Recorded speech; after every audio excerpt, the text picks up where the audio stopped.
Hey guys, I'm gonna do another read aloud today because I've been not posting a lot. So here's another one.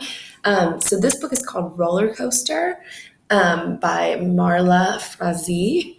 Um, and this is a narrative, which is a small moment that has lots and lots of detail and emotion in it. So as I read, I want you to think about how short this moment is, even though it's a whole book, and all the details and emotions that she puts into this story.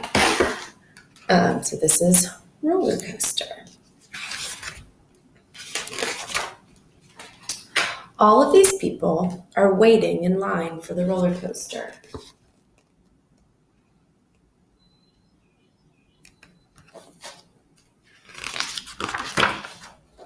Most of them have ridden on lots of roller coasters. Some of them have only ridden on a roller coaster once or twice. At least one of them has never ridden on a roller coaster before. So this is the author writing, and I want you to think about who she's talking about. You see this little girl right here. Oh, never ridden on a roller coaster before, ever. So that's another thing about this book that I like is the way that she puts the text on the page is not always in a straight line, which is interesting. The roller coaster is very big and very noisy.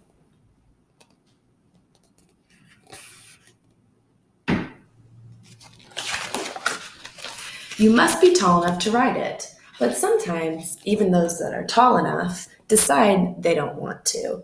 Lots of people change their mind about riding the roller coaster at the very last minute. So you can see these people kind of pulling out of line like they're scared. And then you see her again, kind of seeing if she's tall enough to ride. Finally, it's time to get into the cars. The ride operator says, "Load them up, 2 to a seat." There she is again.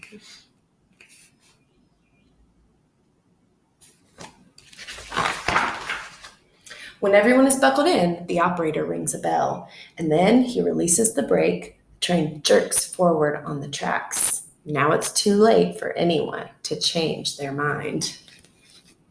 You can see her looking a little nervous there.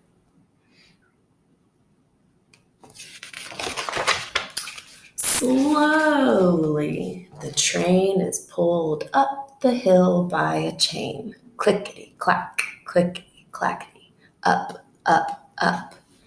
And then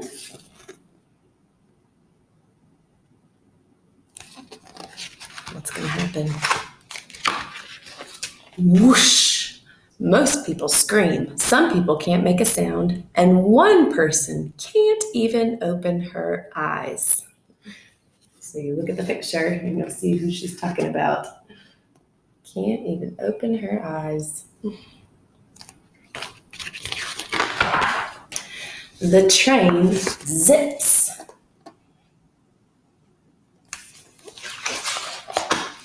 It zooms.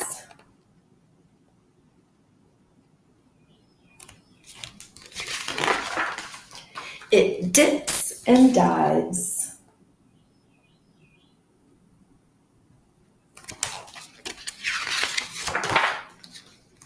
And goes all the way around. So she puts the words actually upside down, just like the roller coaster. Whee!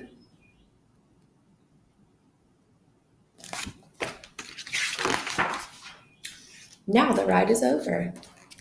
So I like in this illustration how she makes the ride look like it's going so fast, and then whoop, it stops.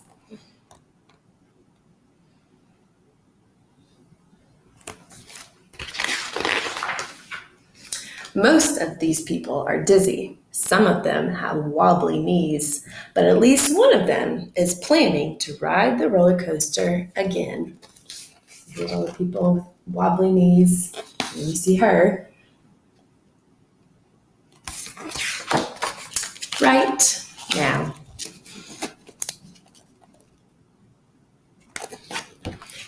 right? So that's the end.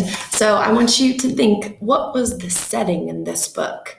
So we know she was on a roller coaster, but where was the roller coaster?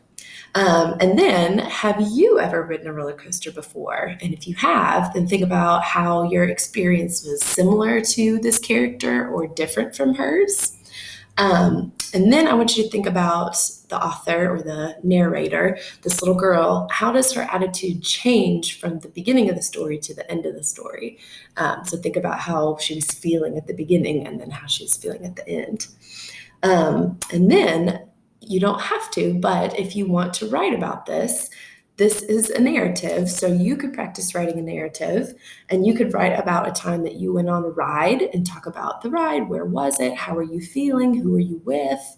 And if you've never been on a ride before, then just think about a different time where you had fun. Think about a time where you've maybe been to an amusement park, or a time where you've just been to the playground, or your birthday, or a time that you just had fun, and you can write about that, how you were feeling then. All right, guys, bye.